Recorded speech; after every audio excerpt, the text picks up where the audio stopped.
সংযুক্ত আরব আমিরাতের সবথেকে প্রাচীনতম মসজিদের নাম হচ্ছে আল-বিদিয়া মসজিদ। ফুজায়রা শহর থেকে প্রায় 50 কিলোমিটার উত্তরে আল-বিদিয়া নামক স্থানে 53 বর্গ কিলোমিটার আয়তন জুড়ে এই মসজিদটি অবস্থিত। আজকে আমরা যাচ্ছি দুবাই শহরের সেই ইতিহাসজনিত প্রাচীনতম মসজিদটি দেখতে। তো হ্যালো দর্শক, আসসালামু আলাইকুম। আমাদের সাথে চলেন আপনাদেরকে নিয়ে ঘুরে আসি দুবাইয়ের সবথেকে পুরাতন মসজিদ আল-বিদিয়া মসজিদ। ফুজায়রা শহরের সৌন্দর্য উপভোগ করতে করতে আমরা অলরেডি চলে আসছি আমাদের গন্তব্যস্থল। গাড়ি থেকে নেমে গেটের দুই পাশে দুইটা সাইনবোর্ড চোখে পড়ে, যেখানে মসজিদ সম্পর্কিত অনেক কিছু তথ্য দেওয়া আছে। ফুজায়রা শহরের মেইন রোডের পাশেই আল-বিদিয়া মসজিদটি অবস্থিত। তো দেরি না করে দেখতে পাচ্ছেন আমরা মা ছেলের সামনের দিকে যাচ্ছি আল-বিদিয়া মসজিদটি দর্শনের উদ্দেশ্যে। অনেক দূর দূরান্ত থেকে, এমনকি বিদেশ থেকেও প্রতিদিন মানুষ আসে এই আল-বিদিয়া মসজিদটি দর্শনের উদ্দেশ্যে। আল-বিদিয়া মসজিদটি কিন্তু অন্যান্য মসজিদদের মতো কোনো সাধারণ মসজিদ না। এই মসজিদের অনেক বড় একটা ইতিহাস আছে, যেটা অবশ্যই আমি এই ভিডিওর মাধ্যমে আপনাদের সাথে শেয়ার করব।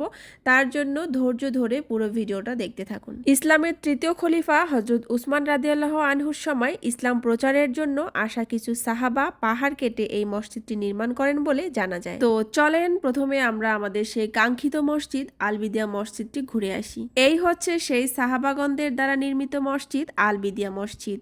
ইসলাম প্রচার করতে এসে সাহাবিগণরা নিজ হাতে পাহাড় কেটে নির্মাণ করেছেন এই মসজিদ। আল-বিদিয়া মসজিদ নির্মাণের আগে দুবাই শহরে আর একটিও মসজিদ ছিল না। এটিই হচ্ছে দুবাই শহরের সর্বপ্রথম এবং প্রাচীনতম মসজিদ। দর্শনের সাথে সাথে মানুষ এখানে আসে 2 রাকাত নফল নামাজ আদায় করার জন্য। এই মসজিদটিতে 2 রাকাত নফল নামাজ আদায় করা মানে অনেক ভাগ্যের ব্যাপার। আমরা এসেই দেখি এখানে অনেকেই 2 রাকাত নফল নামাজ আদায় করছেন। তো তার সাথে সাথে আমার ছেলেও কিন্তু এখানে অংশ নিয়েছেন। আল-বিদিয়া মসজিদের কিছু বৈশিষ্ট্য রয়েছে। এই মসজিদটি পুরোটা মাটি এবং পাথর দিয়ে তৈরি। শুনলে অবাক হয়ে যাবেন যে চারপাশের ওয়াল ছাড়া একটি মাত্র পিলারের সাহায্যে মসজিদটি নির্মাণ করা হয়েছে। মসজিদটির ভিতরে মেঝেতে কিছু চট বিছিয়ে রাখা আছে।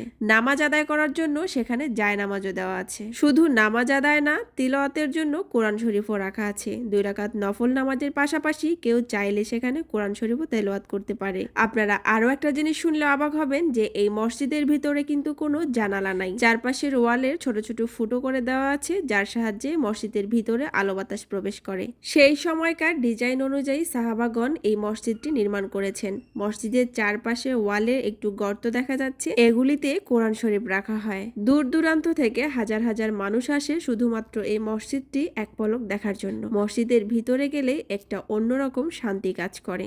এই যে দেখতে পাচ্ছেন, এই হচ্ছে সেই একমাত্র পিলার যার সাহায্যে এই মসজিদটি দাঁড়িয়ে আছে। আমি এখানে ছুঁয়ে দেখছিলাম, আমার মনে হচ্ছিল যে হয়তো বা হাতে মাটি উঠে আসবে, কিন্তু না, যেহেতু অনেক বছর আগে মসজিদটি তৈরি হয়েছে। মসজিদটি মাটি দিয়ে নির্মাণ হলেও মাটিগুলো কিন্তু এখন প্রায় পাথরের মতো শক্ত হয়ে গেছে। আল-বিদিয়া মসজিদটি প্রায় 1446 খ্রিস্টাব্দে নির্মাণ করা হয়েছে বলে ধারণা করা হয় আজ থেকে প্রায় 600 বছর পূর্বে এই মসজিদটি নির্মাণ হয়েছে। 600 বছরের পুরনো মসজিদ এই আল-বিদিয়া মসজিদ।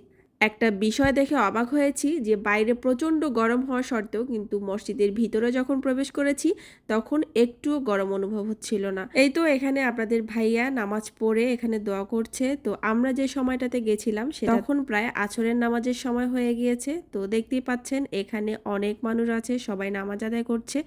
দেশি বিদেশি সবাই আসছে, ভিডিও করছে, দেখছে, নামাজ আদায় করছে, অনেকে দোয়া কালাম পড়ছে। মসজিদ থেকে বের হয়েই মনে হচ্ছিল প্রচণ্ড গরম, মেঝেতে পা রাখা যাচ্ছিল না। তো দেখতেই পাচ্ছেন অনেকে আসছে যাচ্ছে। তো আমরাও দেখার পর আমরা বের হয়ে যাচ্ছিলাম। আর এখানে আরবি তো ও জুতা পরছিল। আর বাহিরের আবহাওয়াটা অনেক ভালো ছিল, কারণ অনেক গাছগাছালি আছে মসজিদের চারপাশে। আর এই তো এখানে অনেকে ছবি তুলছে, অনেকে ভিডিও করছে, অনেকে নিজেদের মতো বসে সময় কাটাচ্ছে।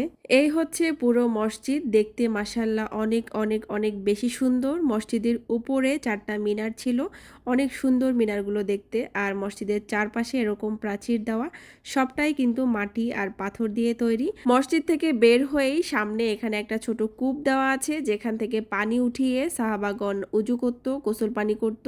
তো এই কূপটা এখন এখানে দেখতে দেখতে পাচ্ছেন তালা দেওয়া আছে। এখন এটা ব্যবহার হয় কিনা জানি না, কারণ এই মসজিদের পাশেই এখন ওয়াশরুম, টয়লেট, অজুখানার সবকিছুর ব্যবস্থা করা আছে। তো মনে হয় না এই কূপটা এখন ব্যবহার করা হয়। তো এই হচ্ছে দুবাইয়ের সবথেকে প্রথম এবং প্রাচীনতম মসজিদ, যেটা সাহাবাগণদের দ্বারা নির্মিত।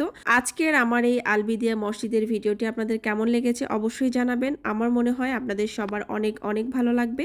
আলবিদিয়া মসজিদ রিলেটেড আরো অনেক তথ্য আছে, যেটা আমি নেক্সট ভিডিওতে আপনাদের সাথে শেয়ার করব। সেই পর্যন্ত সবাই ভালো থাকবেন, সুস্থ থাকবেন। আল্লাহ হাফেজ।